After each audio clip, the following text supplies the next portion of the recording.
Eu... Depois eu quero o microfone sem fio. Ô, Stucker, bota aquela foto. Eu queria...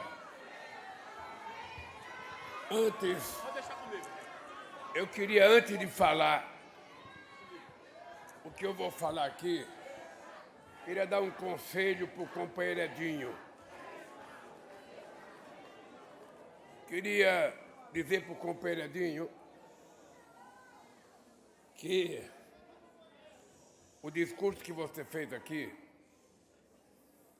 você precisa mandar imprimir e cada dirigente do partido e cada delegado daqui colocar na cabeceira da cama para ler todo dia quando levantar, para a gente saber se a gente está cumprindo aquilo que é o nosso desejo verbal. Eu digo isso porque o Paulo Okamoto me convidou outro dia para participar de um debate feito pela Fundação com alguns dirigentes do partido. E eu fiz uma pergunta se as pessoas tinham lido o manifesto do PT. E eu tenho certeza que a maioria das pessoas hoje não leram o manifesto do PT. Era importante que cada companheiro lesse o manifesto do PT e colocasse esse manifesto do PT em um lugar bem visível, dentro da sede do partido, dentro dos núcleos do partido, para que ninguém nunca esqueça a razão pela qual nós criamos o Partido dos Trabalhadores. Se a gente manter, e se mantivermos hoje, os sonhos que levou a gente a criar o PT, a gente não estaria reclamando nunca do PT. Eu mandei colocar aquela fotografia lá para vocês darem uma olhada.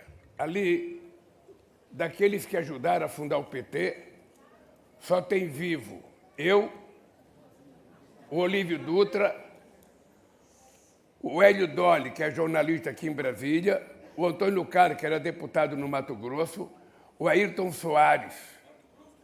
O restante, todos já morreram. Todos. Não estou vendo o Paulo Scramove ali. Tá? Mas ali quase todos já morreram. Numa demonstração de que companheiros como Apolônio de Carvalho, que nos ajudou, não está aí também. O companheiro Paulo Freire não está aí. Ou seja, tem muita gente boa que ajudou a gente a fundar o PT que não está aí. E isso, no fundo, era para que a gente não esqueça que antes de nós chegarmos no PT, alguém tinha criado esse partido. Alguém tinha acreditado que nós não seremos nem os primeiros e nem os últimos. Nós teremos apenas alguns que participou dessa trajetória. E lembrar todo mundo, que esse partido que muitas vezes nós questionamos, que muitas vezes nós xingamos, que muitas vezes nós achamos que não está fazendo o que precisa ser feito, na história política do Brasil, desde que foi conquistada o direito de voltar para a presidência, este partido ou é o segundo ou é o primeiro. Nós fomos o segundo em 89, o segundo em 94, o segundo em 98, o primeiro em 2002, o primeiro em 2006, o primeiro em 2010, o primeiro em 2014, o segundo em 2018 e o primeiro em 2022.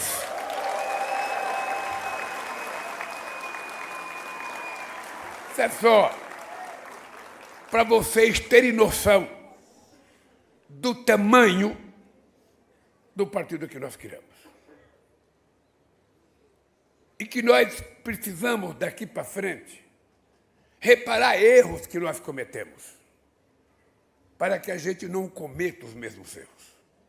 Porque quando a gente faz a exaltação do PT, é muito bonito, porque a gente conquista aplausos.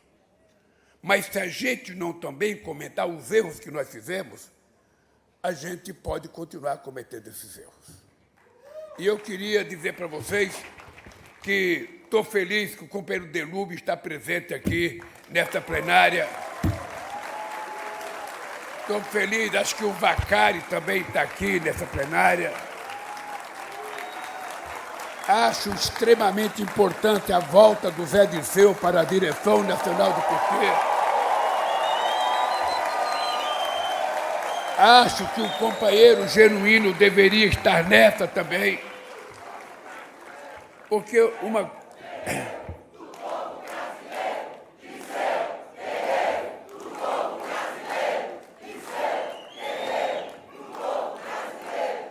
É muito importante, é muito importante. Veja, eu não tenho uma nominata na mão com as pessoas que estão aqui, eu estou vendo. Eu não estou com a nominata. Mas eu só queria dizer para vocês, companheiros e companheiras, que ontem à noite eu fiquei muito preocupado com o que falar hoje. Normalmente, um presidente da República vem num evento desse para dizer o que o governo está fazendo. Normalmente é assim. Mas eu sei que o Haddad já esteve aqui no sábado fazendo uma boa explanação sobre as coisas econômicas do governo.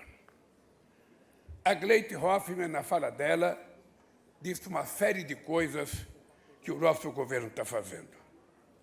E eu, então, fiquei na dúvida se eu ia falar do governo ou se eu ia falar do PT. E eu, obviamente, que preciso falar das duas coisas. Eu quero cumprimentar a minha companheira Janja, a quem eu devo muito nesse momento político que estou vivendo. Quero cumprimentar o companheiro Humberto Costa, que teve a delicadeza e a gentileza de atender um apelo para assumir a direção do partido no momento problemático do partido. Quero cumprimentar o companheiro Edinho e dizer para o Edinho que coisa interessante, Edinho. Quando a Gleisi foi ser presidenta do partido, que ela foi ser candidata à reeleição, eu conversei com muita gente.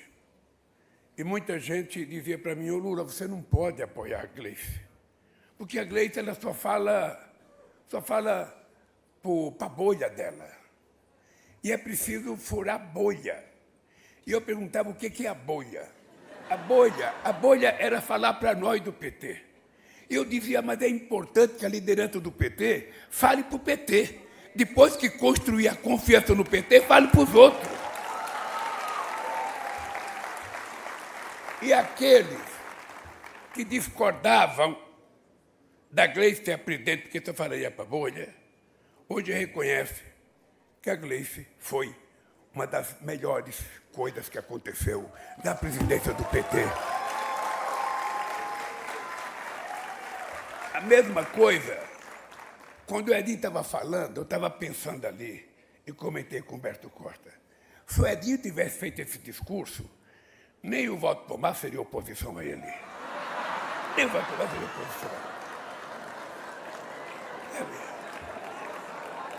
Porque é exatamente isso que ele falou que a maioria do nosso partido almeja.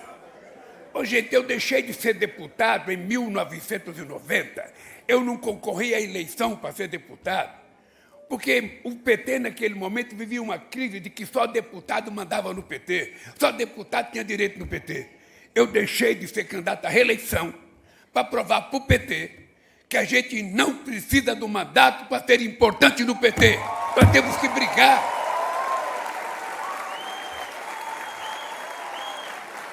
Está certo que ninguém me acompanhou.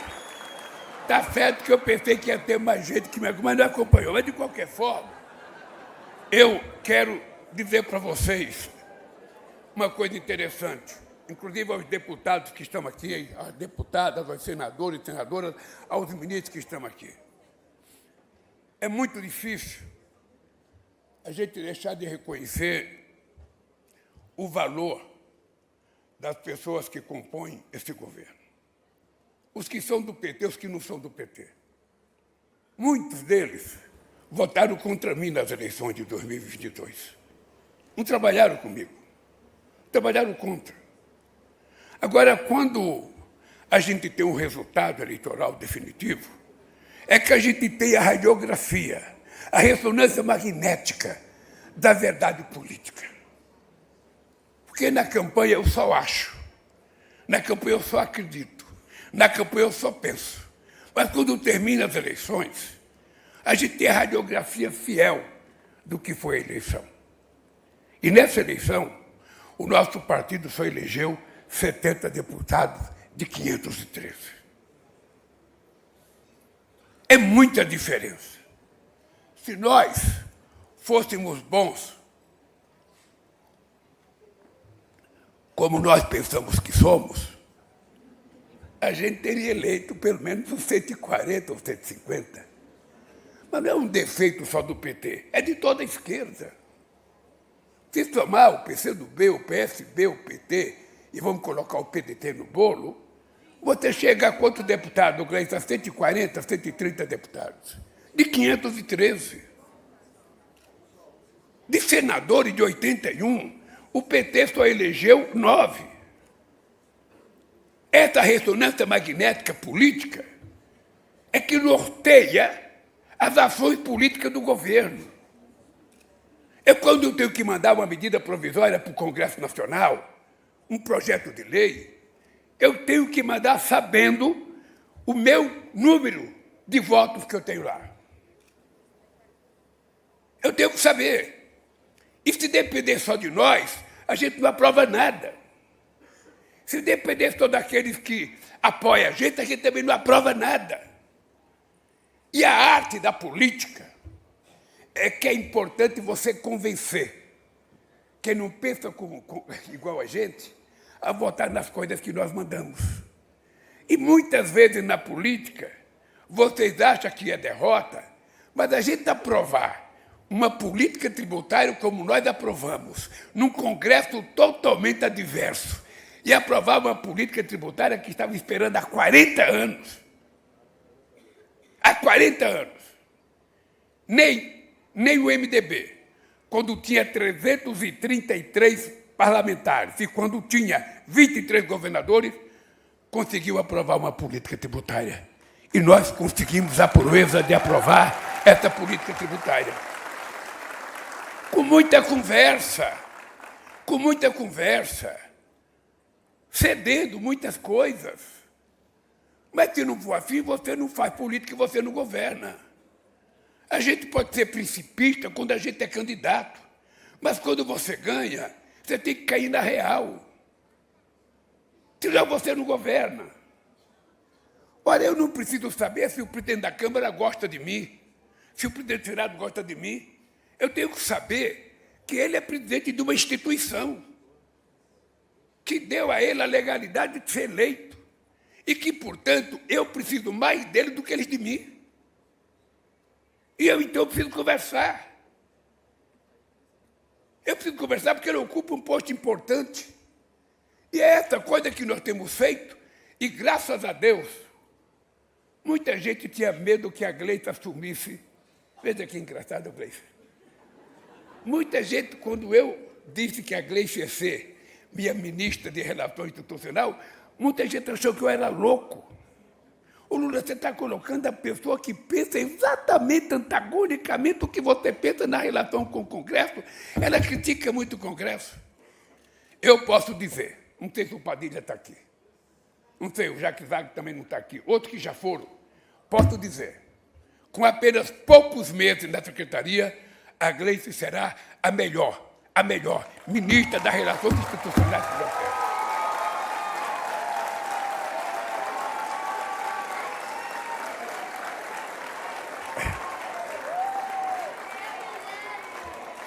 Então, veja, é importante a gente ter clareza do papel do Lindenberg como líder de uma bancada minoritária, que às vezes ele é obrigado a gritar, xingar, debater, porque é o papel dele. Mas, diferente dele, é o líder do governo. O líder do governo não pode fazer o mesmo discurso do Lindenberg, que está falando em nome de um partido político. O Guimarães tem que falar em nome do governo. O Randolph tem que falar em nome do governo. O Jacques Wagner tem que falar em nome do governo. E eles têm que negociar, porque o campo que eles estão é um campo minado, é um campo de muita diversidade. Então, tudo tem que ser construído. e construído da forma mais civilizada possível. Eu quero dizer para vocês, olhando bem na cara de todos os companheiros do PT, as companheiras do PT, nós vamos fazer outra vez o melhor governo que esse país já teve.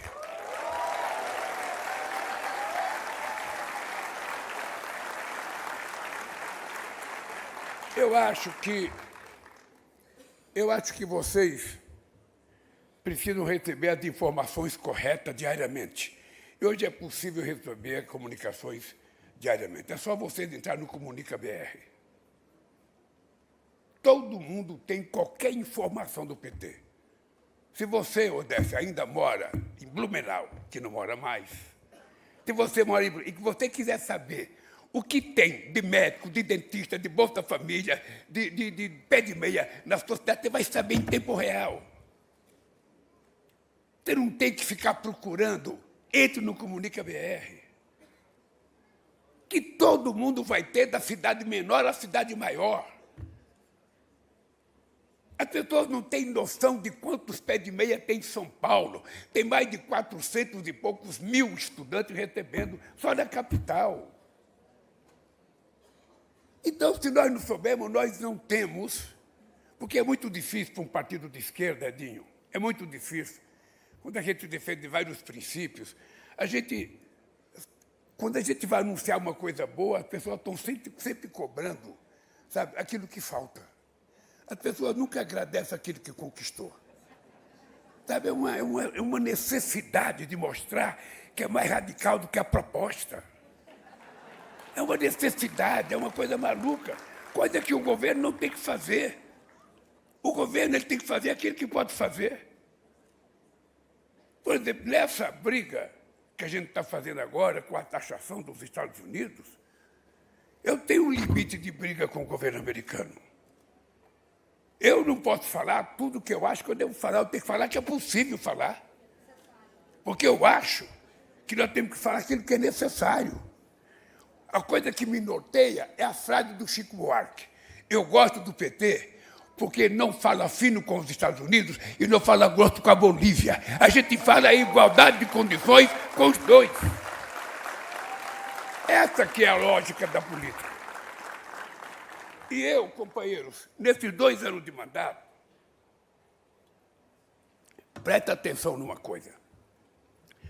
Eu já fiz reuniões com todos os presidentes da América do Sul, já fiz reunião com todos os presidentes da CELAC, que são 33, já fiz reunião com todos os países do CARICOM, que são 14, já fiz reunião com todos os países da África, com os presidentes da África, no congresso deles, são 54, já fiz encontro com toda a União Europeia, já visitei a Arábia Saudita, já visitei os Emirados Árabes, já visitei o Catar, já visitei a Etiópia, já visitei o Egito, já visitei a Angola, já visitei a África do Sul, já visitei, sabe, vários países europeus, já estamos concluindo o acordo Brasil, Mercosul, União Europeia. Nós nunca fizemos tanto. Sabe quantos acordos novos nós fizemos? Quanto mercado nós abrimos em apenas 2 anos e meio? 398 novos mercados para os produtos brasileiros. Porque a nossa volta à presidência desse país foi como se a gente tivesse aberto um portão grande, onde todo mundo quer conversar com o Brasil, e o Brasil tem que conversar com todo mundo. E quem viaja ao mundo sabe qual é a respeitabilidade do Brasil lá fora. Nós fizemos a melhor reunião que o G20 já fez na sua história aqui no Brasil. Nós fizemos a maior reunião dos BRICS já realizada aqui no Brasil. E vamos fazer a melhor COP já realizada aqui no Brasil.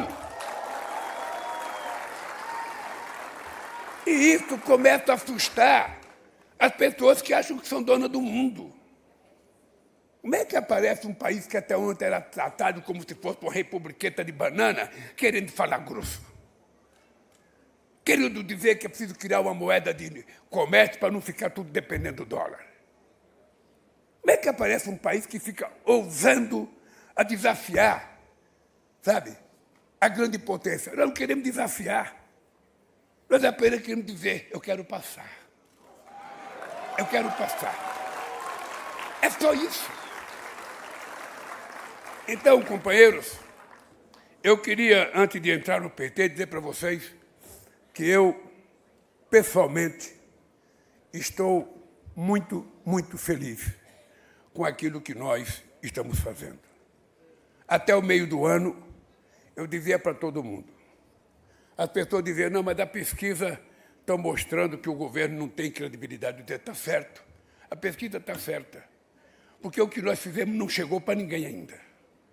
É muito lançamento dentro do Palácio do Planalto e pouco lançamento na rua. É muita informação interna e pouca informação externa. E mesmo na rede social, onde cada um de vocês pensa que é o grande jornalista, o grande sábio, eu vejo todo mundo sei lá, nós tomamos surra de 50-0. Durante todo o período que nós ganhamos as eleições, até quase outro dia. Quando é que nós levantamos a cabeça? Quando a gente colocou a política no debate. Não é obra que ganha eleição. Se a obra ganhasse a eleição, o Bolsonaro não teria sido eleito, porque nunca fez nada, e ele não teria tido a força que teve no processo eleitoral. Porque você viaja ao Brasil, você não encontra nada que ele fez. Era a política. Era a luta contra o sistema. Que ele faz parte do sistema. Mas conseguiu achar que o Lindenberg é o Lula que é do sistema. E conseguiram uma proeza ofensiva contra nós, defendendo coisa que a extrema-direita brasileira sempre teve vergonha. Eu briguei contra o Maluf em São Paulo durante 40 anos. Os malufistas nunca defenderam a ditadura militar. Aliás, é importante lembrar que o Maluf foi o cara que enfrentou o Geisel, quando ele tentou lançar o laudo Natel. É importante lembrar que ele enfrentou o Geisel quando quase que lançou o Andreasa. Ora, hoje não, a direita tem a cara de pau de defender as torturas do general Ustra.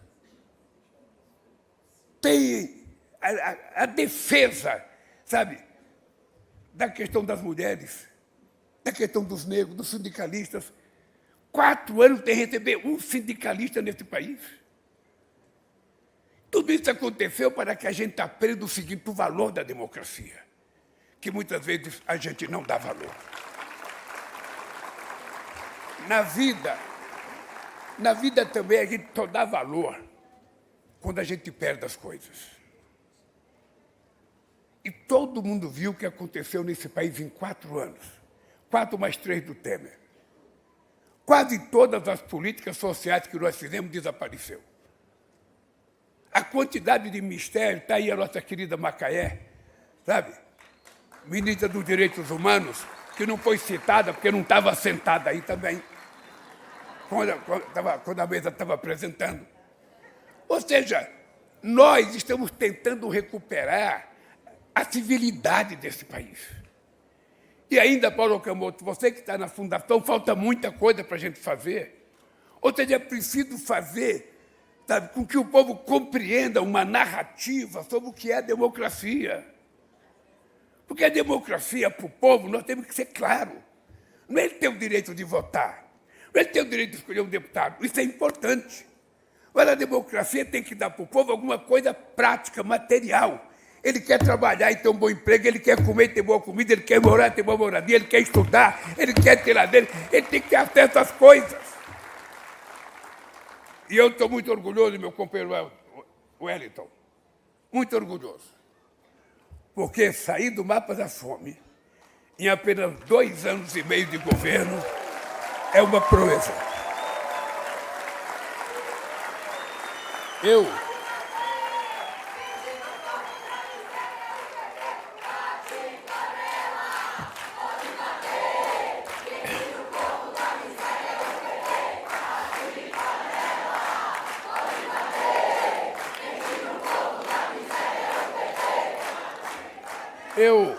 Eu fico feliz, Edinho, porque no meu discurso de 2003, a coisa mais forte que eu disse foi que, se ao terminar o meu mandato, eu tivesse conquistado o direito de cada mulher, de cada homem e de cada criança, tivesse almoçado, tomado café e jantado, eu teria realizado a missão da minha vida. É muito pouco para um partido de esquerda. Um partido de esquerda quer que o presidente diga que ia alcançar o socialismo. É verdade, eu sei o que as pessoas pensam. Mas eu tenho uma coisa que o sindicato me ensinou, que é não fazer bravata com coisa que eu não posso fazer. Isso torna um dirigente sindical bom e um dirigente sindical ruim. O dirigente sindical ruim é aquele que começa uma greve e depois não tem coragem de terminá-la. Não tem coragem de dizer, gente, vamos voltar ao trabalho. O Chico Vigilante sabe o que eu estou falando. O dirigente sindical é aquele que começa uma greve quando ele quer e termina a greve quando ele quer. Mesmo em adversidade, porque normalmente a gente não consegue. E vocês sabem que é muito mais fácil fazer greve quando o PT está no governo, na prefeitura, no governo do Estado. É muito mais fácil, porque eles têm certeza de que o PT não será ofensivo, de que não haverá polícia, de que ninguém será perseguido. É muito mais fácil. Então, a liderança política, Dinho, é exatamente isso, cara. É a gente ter a coragem de olhar para o soldado e dizer, vamos à guerra. Mas essa mesma coragem, você tem que olhar na cara do soldado e falar, vamos para a guerra. Essa é a diferença entre um líder e um bravateiro. Entre alguém sério e alguém que não é sério. E é isso que o PT precisa. O PT não pode ter essa divisão que está tendo agora. Eu ouvi dizer que na CNB tem 3, 4 tendências em algum estado. Essas tendências não são ideológicas, não são políticas, são pessoais. E tem que acabar.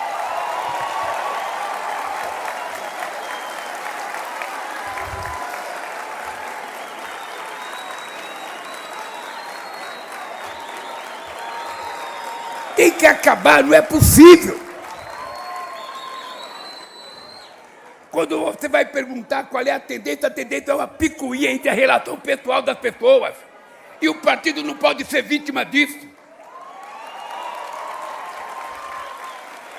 Eu gostei quando você disse, Edinho, é importante que as pessoas tomem decisão de querer ter as coisas. Mas é importante as pessoas, de vez em quando, perguntar se o partido quer que seja ele que é. Porque aqui nós temos uma coisa muito engraçada. O cara se autodetermina candidato a alguma coisa sem consultar o partido. E depois impõe no partido a candidatura. Isso para vereador, para deputado estadual, para tudo. Ou seja, é importante que o partido tenha a possibilidade de articular se o candidato é nosso ou se não é. Se a gente vai fazer aliança ou não vai. Quais são as possibilidades de ganhar? Nós precisamos agora fazer uma eleição em 2023 e eleger uma maioria de senadores. Então temos que prestar atenção nisso. Nós temos que prestar atenção nisso. Os nossos senadores, nós temos quase todos reeleição. Eles não. Eles já têm 25 senadores. Se eles eleger 17, eles vão para 41. E vão fazer maioria no Senado. É importante que a gente pense isso. Que a gente, quando voltar para casa, quando alguém falar, quero ser candidato a senador, vamos avaliar qual é a possibilidade dele. Vamos avaliar se ele tem chance. Vamos ver quem é que apoia. Eu quero ser governador. Tudo bem, é bom que você queira ser governador, mas vamos discutir. Quais são as chances que você tem de ser candidato a governador? Porque senão o cara é candidato quando ele quer. Quando ele quer, ele é candidato. Quando ele não quer, ele não é candidato. Então o partido nunca diz que precisa. Então, se a gente não fizer isso, a gente não normaliza esse partido a ser o partido que nós criamos, que nós fundamos, para ser efetivamente a representação do povo brasileiro. É preciso mudar o nosso comportamento. Tem gente que trabalha no governo e não paga o PT. Precisa pagar, Gleide.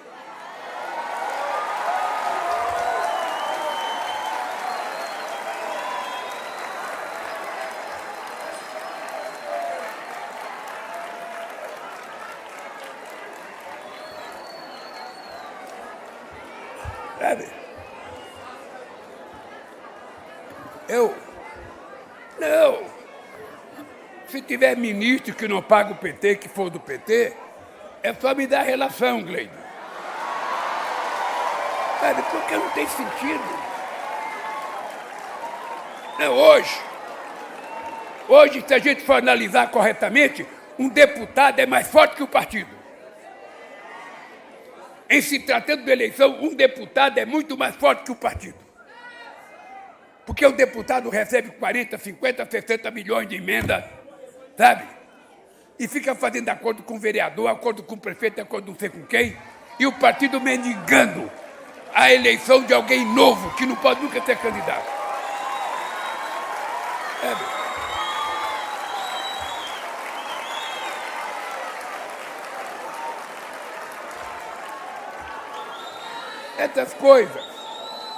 Essas coisas é sempre difícil a gente conversar, mas a gente não pode deixar de conversar, porque é isso que vai dar direção ao partido. Sabe? É isso que vai dar direção ao partido. Então, companheiro, esse partido, eu tenho, Edinho, vou dizer para você, eu não te conheço a mesma quantidade de tempo que você me conhece, porque você é mais velho do que eu, me conhece mais tempo. Mas eu vou te contar uma coisa para você. Eu acho que você vai ser uma experiência extraordinária para esse partido. Você só não pode esquecer o que você disse aqui hoje. O que você disse hoje aqui hoje, não, porque se não der para fazer, é importante dizer, não deu para fazer por isso. Nem tudo que a gente fala a gente pode fazer. Mas nós temos que tentar, porque senão a gente não traz o PT, esse partido que é o maior instrumento político criado pelo povo brasileiro. Eu, quando falo as coisas, eu não falo com soberba. Eu falo que esse país teve 2 momentos de inclusão social. 2 momentos. O Getúlio era meio ditador. Era ditador quando criou o salário mínimo em 39, era ditador quando fez a CLT em 43. É importante lembrar que eu nasci na política criticando o Getúlio por conta da estrutura sindical, que era a cópia fiel da Carta de Lavoro de Mussolini. É importante lembrar. Mas hoje eu tenho compreensão da importância que o Getúlio teve para esse país, gente. Quem não tiver, leia a biografia do Lira Neto sobre o Getúlio, que você vai aprender. E depois do Getúlio, a maior política de inclusão social é a nossa. Não tem igual a quantidade de inclusão social que nós estamos fazendo nesse país. Obviamente que, como a gente passou 500 anos sem política de inclusão social, tudo que a gente faz ainda é pouco diante da dívida que nós temos.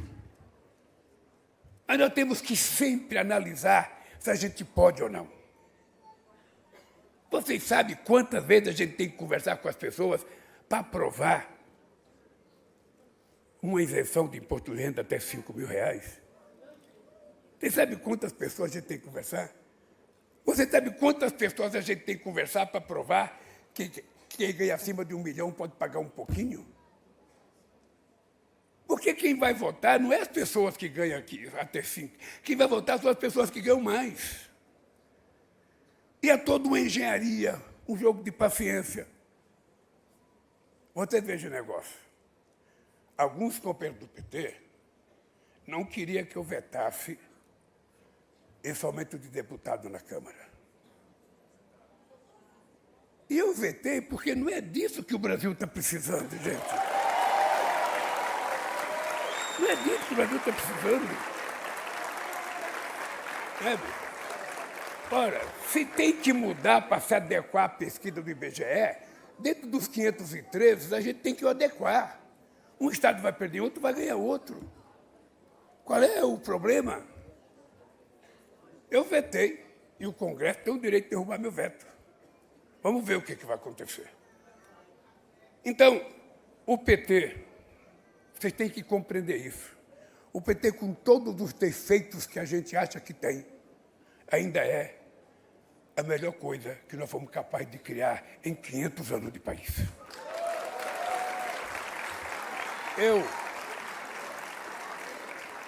Eu sou grato Eu sou grato às alianças políticas que eu faço. O PCdoB está comigo desde 2009, desde 89. Desde 89, eu sei o trabalho do João Amazonas para manter o partido comigo, e depois o Renato, agora a companheira Luciana. Sabe? E eu sou grato a isso, sou grato às nossas alianças com o PSB. E queria dizer para vocês que esse PT, que já foi tentado destruir há muito tempo, vocês estão lembrados de gente que fez discurso aqui dentro do Congresso Nacional que era preciso banir, tirar do mapa essa desgraça desse partido.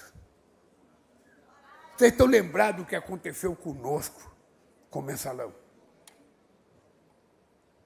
Ninguém aqui esqueceu, Zé Dirceu, a teoria do domínio do fato. Ninguém esqueceu. A gente não toca no assunto, mas ninguém esqueceu. Eu não esqueci o que aconteceu comigo na Lava Jato.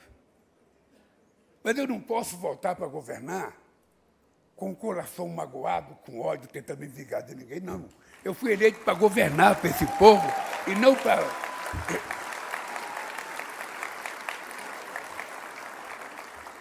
E nós vamos continuar fazendo tudo o que tem que ser feito. Enio, tudo. Tudo que nós temos que fazer, nós vamos continuar fazendo, e tem mais coisa para anunciar ainda. Tem mais coisa boa que nós temos que fazer. E sempre será uma guerra. Nós nunca tivemos a quantidade de recordes nas políticas que nós temos agora. Eu trouxe uma lista, mas não vou ler aqui, porque você tem que estar no Comunica BR para poder saber também. Você tem que fazer um sacrifício. Você fica com o celular só vendo bobagem, veja um pouco do Comunica BR. Não vou perder meu tempo aqui dizendo isso. Só vou dizer para você uma coisa, Dinho. Você pode ter certeza de uma coisa. O partido nunca será chamado por mim para não fazer alguma coisa, sabe, de críticas ao governo. Eu acho que a compreensão de que o PT é o PT e o partido é o partido, sabe, tem que ficar intrínseca entre nós. Tem que ficar intrínseca entre nós. Se o Edinho tiver que fazer uma crítica ao governo, ele que faça a crítica ao governo. Ele procura o governo e conversa com o governo, que expõe essa crítica. Porque nós também precisamos aprender que, às vezes, a crítica ajuda a gente. Uma vez um grande pessoa que vocês admiram muito me disse numa reunião comigo e com o Vicente, comigo e com o companheiro Jaime Meneghelli. Ele perguntou como que era a esquerda no PT, como que éramos mais radicais. Eu falava, porra, enche o saco das reuniões. Enche o saco das reuniões, a gente tem que discutir 4 horas, quando poderia ter matado 1 hora. Ele falou assim para mim, Lula, não se preocupe com isso, nunca fique zangado com os radicais. Porque os radicais de esquerda nunca vão conseguir aprovar o que eles querem.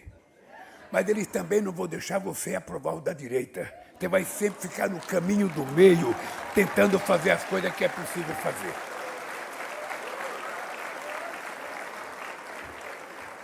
E essa é a verdade da política. É a verdade de um partido. É a verdade de um partido que pode ser presidente da República daqui a pouco tempo. Obviamente que tem muita coisa para passar embaixo da ponte, muita água. Embaixo da ponte não passa muita coisa, passa água, ou seja, passa muita água embaixo da ponte. Mas nós temos que construir, sabe, o nosso time. E eu tenho dito dentro do PT para alguns companheiros de que, para eu ser candidato, eu tenho que ser muito honesto e sincero comigo. Tá? Para ser candidato, a gente já sabe disso, eu preciso estar 100% de saúde. Eu decidi ser candidato para depois acontecer comigo o que aconteceu com o Biden, jamais. Eu irei enganar o partido e irei enganar o povo brasileiro. Agora, o que eu quero dizer para vocês é o seguinte. Quando eu falo que eu tenho 80, energia de 30, vocês podem acreditar. Hoje, eu me sinto mais saudável do que quando eu tinha 60 ou 65 anos. eu me cuido mais. Tem uma mulher que me cuida muito. E eu estou preparado, no momento exato, para dizer para vocês. E quero que os adversários saibam. Quero que os adversários saibam. Se eu for candidato, eu não vou disputar. Eu vou ser candidato para ganhar as eleições nesse país.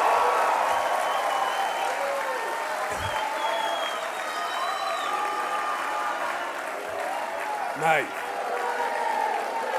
daqui para frente, o companheiro Edinho tem uma tarefa. Daqui para frente, o companheiro Edinho tem uma tarefa muito séria. Primeiro, Edinho, todos os companheiros que foram eleitos para o diretório precisam comparecer nas reuniões. Porque muitas vezes o cara briga para ficar no diretório, enche um saco para ficar no diretório, briga, e depois passa 10 reuniões sem vir. Eu não sei se ainda está valendo a regra. Faltou 3 reuniões, tem comprovação, está fora. Fora do instituto. Não tem sentido o cara brigar para ser direção do partido e nunca comparece. E pois cada companheiro que está aqui nos estados, quando voltar para os estados, ele não pode esquecer que são da direção nacional e fazer a política pequena que muitas vezes é feita no estado dele. Ele tem que ser direção nacional aqui e lá no estado dele, em toda a cidade dele. Ele não pode falar como membro local. Toda vez que ele tiver uma posição, tem que ter uma posição da direção nacional. Porque senão, a direção nacional é rifada todo dia. O cara só é direção nacional aqui na reunião do diretório. Agora, quando chega no estado dele, ele volta a ser ele, lá faz o que ele quer, do jeito que ele quer, não cumpre as coisas. Então é preciso, gente. O PT está precisando, nesse instante, de uma direção mais exigente do que nós fomos até agora. O mundo está mais complicado. Enfrentar a extrema-direita era muito fácil quando a gente tinha o Fernando Henrique Cardoso na oposição. Era uma oposição civilizada. A gente até se chamava de companheiro. Agora não, cara. Agora os caras que estão disputando são inimigos e nos tratam como inimigo. Você veja que tem um cara que fazia campanha abraçado na bandeira nacional, agora está indo nos Estados Unidos se abraçar a bandeira americana para pedir para o Trump fazer taxação nos produtos brasileiros para dar anistia para o pai dele. Mas é a excrescência da excrescência política. Então, o que está acontecendo de fato? O que está acontecendo de fato é o seguinte: nós vamos resgatar a bandeira nacional para o povo brasileiro.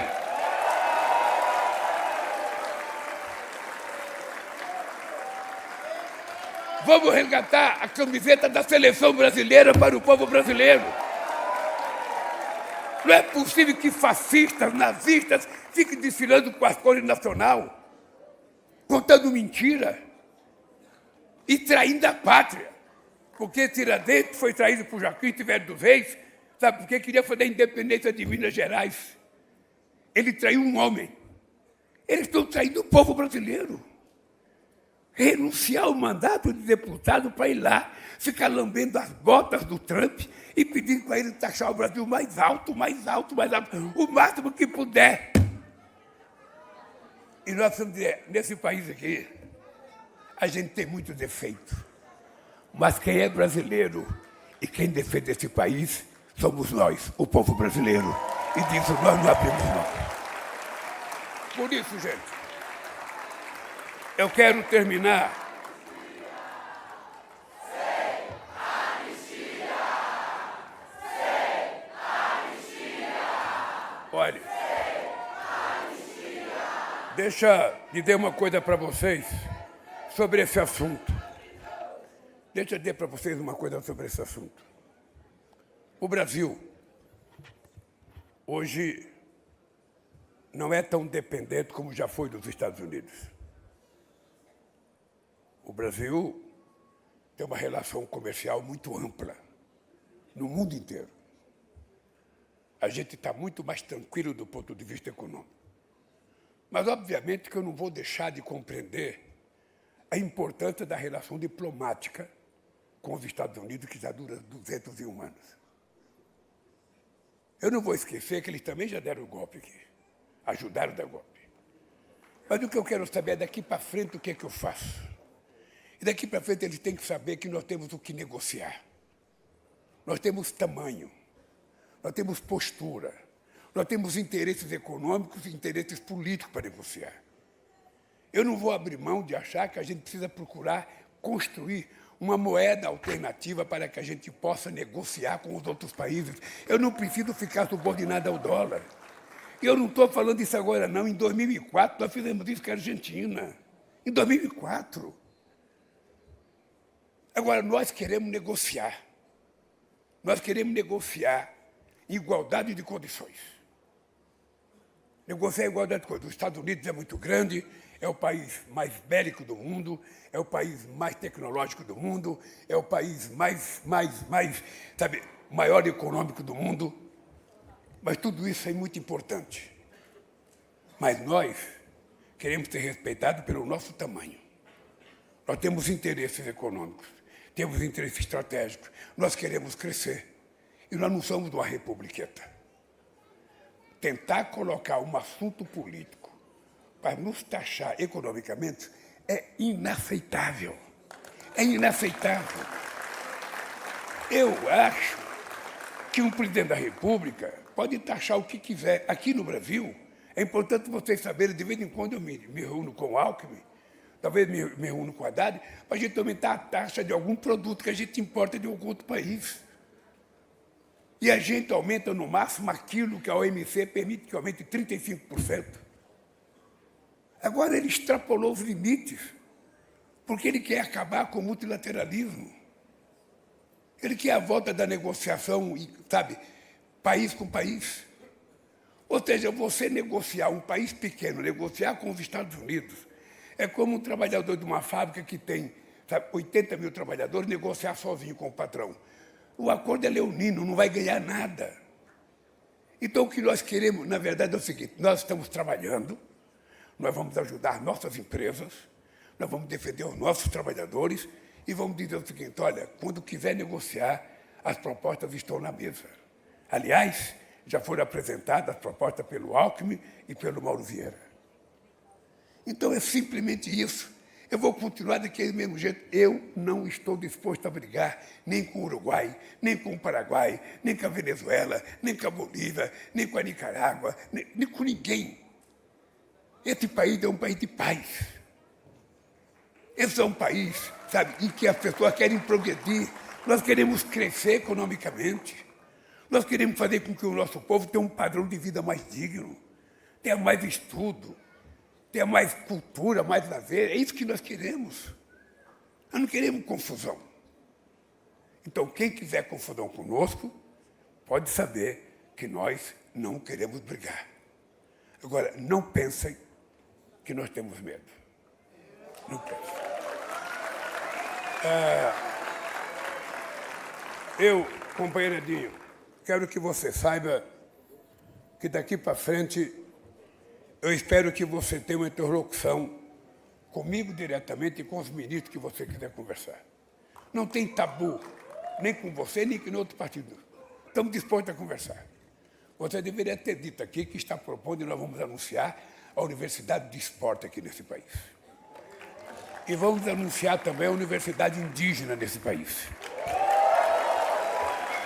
Para que a gente possa garantir. A Aniele quer ser professora da Universidade de Esporte, porque ela disse que foi jogadora de vôlei. Não tem uma fotografia dela jogando vôlei. Não, ela disse que foi para os Estados Unidos jogar vôlei, que quase foi campeã. Não tem uma foto dela. A foto dela é criança no Vasco da Gama. Que aquela foto parece mais uma foto de gandula do que uma foto de jogadora de bola. Então, gente, olha, deixa eu contar para vocês uma coisa para terminar aqui de verdade, porque eu já enchi o saco de vocês. Pode ter certeza de uma coisa. Eu vivo pessoalmente o melhor momento da minha vida. E vivo politicamente também o meu melhor momento. Pode ter certeza que eu sou um cara otimista, estou muito motivado, muito, mas muito motivado. Eu acho que até já fiquei com menos de 30 anos agora, eu estou com quase 28 anos. Porque a minha tese, a mãe do Edinho tem 80 anos. Eu faço 80 anos, minha querida, 27 de outubro. E você sabe que eu não sou contra a velhice, não. Acho que a velhice é um dom de Deus. Sabe? A gente viver muito tempo é um dom de Deus. Agora, a gente viver mais anos não significa que a gente seja velho fisicamente e mentalmente. Quando a gente tem uma causa, não há velhice que chegue na gente. Não há velhice. E se tem uma coisa que eu tenho orgulho de, embora eu diga que não sou principista, é que se você pegar os meus discursos de 78 na greve dos metalúrgicos, se você pegar o meu discurso na fundação do PT, se você pegar o meu discurso em 90, em 2000, você vai perceber que tem uma coisa que eu me orgulho muito.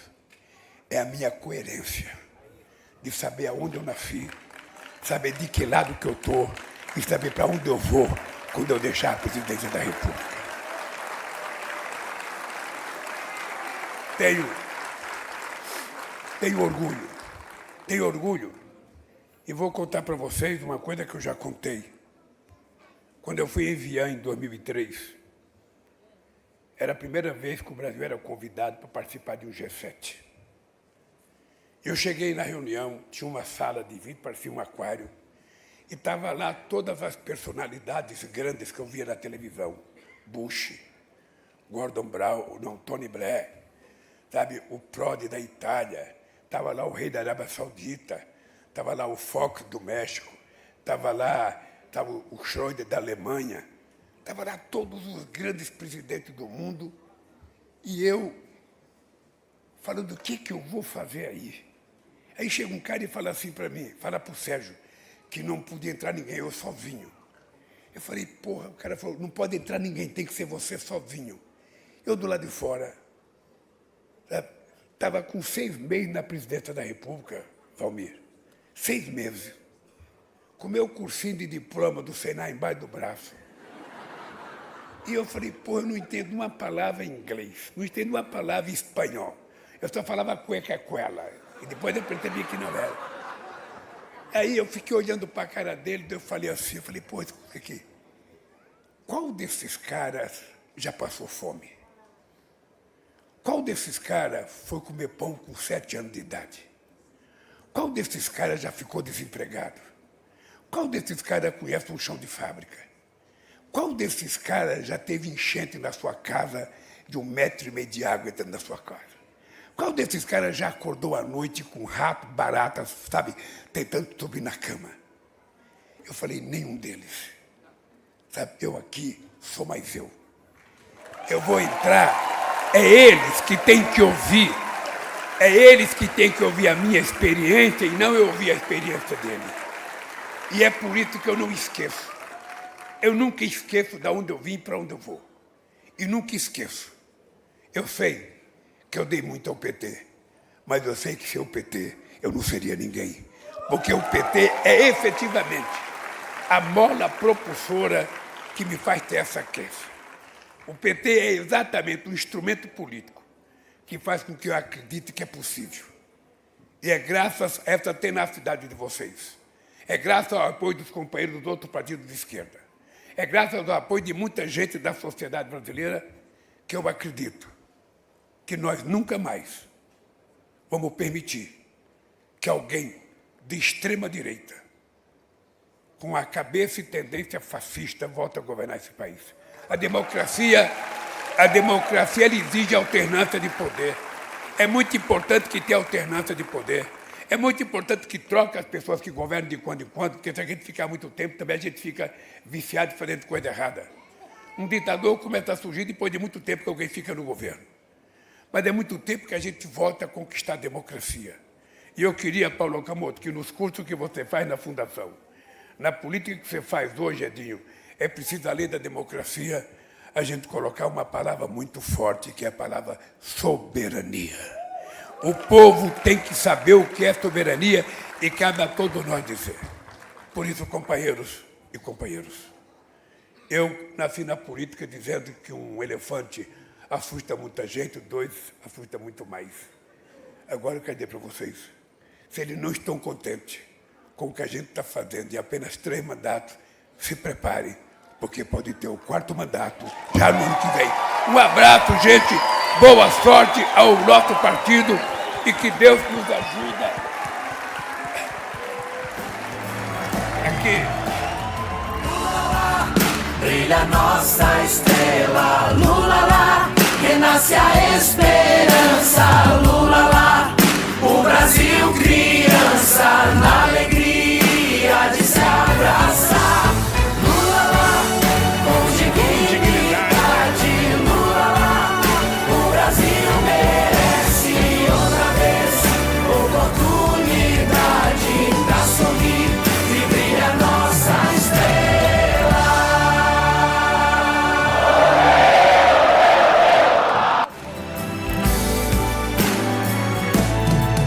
E é com essa energia que nós finalizamos o nosso ato político, renovando o nosso grande amor pelo povo brasileiro e pelas mudanças necessárias para o nosso país.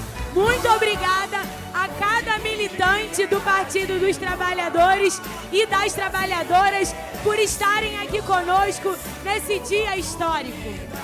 Maíra, foi uma oportunidade incrível dividir esse púlpito com você. Queria dar um recadinho importante para a nossa militância, que nós temos até às 1h30 para fazer o check-out no hotel. A partir desse período, a gente acaba assumindo a responsabilidade.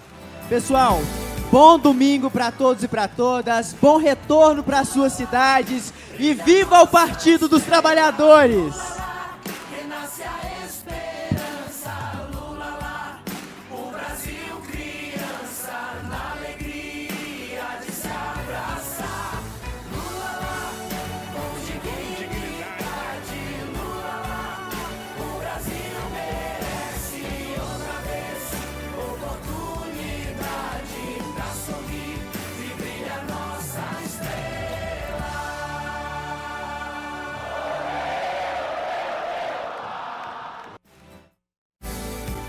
Nós somos sonhadores,